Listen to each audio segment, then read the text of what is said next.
12월 5일 살아계신 하나님의 말씀 사사기 12장 8절부터 15절 말씀으로 뭐뭐가 되었다가 장사되었더라 제 말씀 드립니다. 하나님께서 뭐라고 심사평을 하실까? 우리가 살고 나면 우리가 하나님 앞에 살아낸 삶의 결과에 대해서 판정을 하실 터인데 그것이 관건입니다. 엊그제 월드컵 축구 경기가 있었던 모양인데 거기서 우리나라가 아주 극적인 승리를 거두고 16강에 들었다고 합니다. 본 경기를 저는 보지 못해서 자세한 건 잘 모르지만 골을 넣은 선수도 잘했지만 그보다 그 골을 넣을 수 있도록 패스를 해준 선수가 더 대단한 것으로 설명하는 걸 보았습니다. 거의 불가능한 질주를 해가지고 마지막 패스도 불가능한 그런 상황에서 절묘한 패스를 해줘가지고 골을 넣게 되었다고 하는 거예요. 세계적인 해설위원들이 이구동성으로 칭찬하는 걸 봤는데 아마도 그들 선수는 모두 경기가 끝날 때까지 최선을 다한 후에 최종 평가를 받게 될 겁니다. 우리도 그러겠지요. 인생이라고 하는 경기가 다 끝나고 나면 경영한 그 삶의 결과에 대해서 평가를 받게 될 것인데 여러 가지 삶의 구성 요소들에 대해서 하나님의 뜻대로 살아내는가에 대한 그런 평가를 받게 될 겁니다. 그리고 하늘의 생명책에 기록이 돼가지고 하나님 앞에 올려지게 되겠지요. 사사기 12장 8절 15절에 보면 3명의 사사에 대한 평가가 나와 있습니다. 다른 사람들 같지 않고 이들에 대한 아주 공통적인 용어가 있어요. 그들은 사사가 되었고 아들, 딸 수십 명을 낳고 시집장가 보내고 살다가 몇 년 만에 장사되었더라는 내용입니다. 뭘 했다는 내용이 없어요.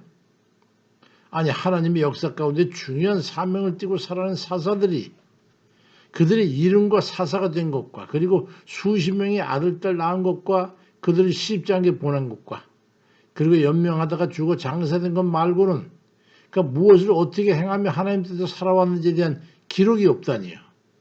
이거 기가 막힐 일이 아니겠습니까? 우리에게 무엇을 의미하면서 이 말씀이 기록됐을까요? 어찌하면 좋습니까? 만약에 우리도 이렇듯 목사나 장로나 권사나 집사 같은 그런 직분자들이 됐거나 또 아니면 평성도가 되고 교회 다니다가 아들, 딸 몇십 명? 그건 어렵겠지만 그들을 키우면서 낳고 잘 먹고 잘 살다가 7, 80년 만에 묘지에 묻히거나 화장이 되거나 뭐 그렇게 장사되었더라 라고 밖에는 할 말이 없는 그런 생애를 살고 간다면 이거 어떻게 낯짝을 들고 주님 앞에 가서 뵐 수 있단 말입니까? 이거 어쩌면 좋단 말입니까? 요한계시록 13장 8절과 20장 15절 말씀을 합성해서 보면 죽임을 당한 어린 양의 생명책의 창세 이후로 이름이 기록되지 못하고 이 땅에 살다가 가는 자는 다 불못에 던져질 거라고 말씀합니다.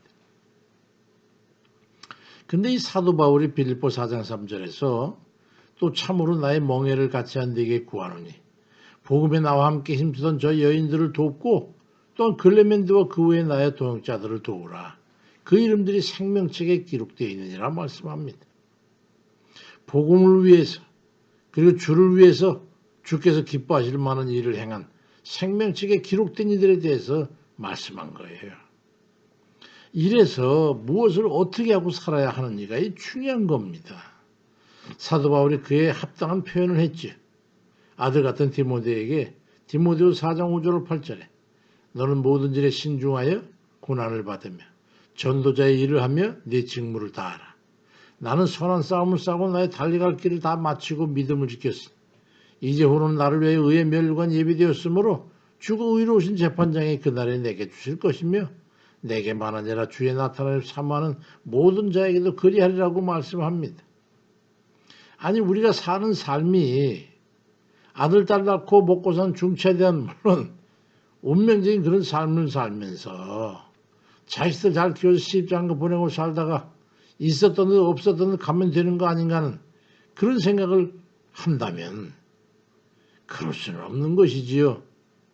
선교에 멍에를 같이 했다거나 복음에 같이 힘썼다거나 누구 가난한 자를 도왔다거나 주의 사업을 돕기 위해서 열심히 참여했다거나는 아들 딸 낳고 먹고 살다가 장사됐다는 건 말고 말이죠. 주를 기쁘시게 할 만한 그 뭔가가 없지 않느냐 말입니다. 주의 일을 위해서 애를 쓰는 이들은 반드시 그에 상하는 하나님께서 함께 하심을 경험하게 됩니다. 사도 바울의 사역 가운데의 기록을 보면 에바브로도 집사에 대한 그런 말씀이 있는데 사도 바울의 동역을 하던 사역을 돕던 분이었습니다.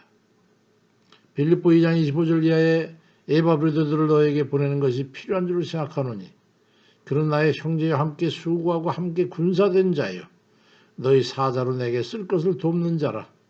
그가 병들어 죽게 되었는데 하나님께서 그를 긍휼히 여기셨고 그뿐 아니라 또 나를 긍휼히 여기사 내 근심 위에 근심을 면하게 하셨느니라 말씀합니다. 그는 병에 걸려 죽을 지경이 되었지만 하나님께서 그를 긍휼히 여기셔서 살려주셨다는 거예요. 그가 주의 일에 얼마나 열성과 충성을 했는지 빌립보 2장 30절에는 그가 그리스도의 일을 위하여 죽기에 이르러도 자기 목숨을 돌보지 아니한 것은 나를 섬기는 너희 일에 부족함을 채우려 함이라고 기록되어 있습니다. 얼마나 열심히 했는지 말이죠. 왜 하나님께서 그를 긍휼히 여기셨는지 왜 그를 기적적으로 살려주셨는지 아시겠어요? 그를 살려주실 만한 하나님을 기쁘시게 하는 삶을 살았기 때문입니다. 여기서 팁 하나 드리면 하나님께 긍휼을 입거나 은혜를 입고 잘 때는요. 무작정 기도만 할 게 아니고 하나님께서 기뻐하실 만한 평소에 꾸준히 실행하시기 바랍니다. 이건 인생의 위기를 위한 저축과도 같은 거예요. 저는 그런 분을 몇 분 알고 있죠. 그분들은 지금도 꾸준히 가난한 이들과 몸이 불편한 이들과 어려움에 부닥쳐 있는 그런 형제들 돕는 그 선교에 묵묵히 숨은 곳에서 말없이 그렇게 참여하고 있습니다. 그분들은 생명책에 기록될 때에 사도 바울이 증언한 초대교회 교부가 되었던 글레멘드나 에바브로도 집사님 같은 그런 주의 일에 힘쓰던 자라고 기록될 것이고 하나님의 기적적인 기도의 응답을 받게 될 겁니다. 이 생에 중요한 것은 잘 먹고 잘 살고 아들, 딸, 시집장가 잘 보내는 그게 아니라 하나님을 기쁘시게 하는 삶을 살아내는 것에 동참하는 겁니다. 고린도후서 5장 9절에 그런즉 우리는 몸으로 있든지 떠나든지 주를 기쁘시게 하는 자가 되기를 힘쓰노라 말씀하고 있고 에베소 5장 10절엔 주를 기쁘시게 할 것이 무엇인가 시험하여 보라고 말씀합니다. 우리는 잘 먹고 잘 살며 아들, 딸, 시집장가 보내는데 몰두하면서 살고 있지 않습니까? 오로지 그 삶입니까? 물론 그것도 중요하지만 어떻게 하면 주를 기쁘시게 하는 삶을 살아드릴까 하는 그런 고민들을 좀 해보시기 바랍니다. 그리고 목표를 정하게 되면 마음의 정성을 다해서 성심성의껏 수행해 나가시기 바랍니다. 그래야말로 하나님의 긍휼하심과 사랑을 입고 생명책에 기록이 되는 그런 이들이 다 되시길 주의 이름으로 축원드립니다. 아멘입니다.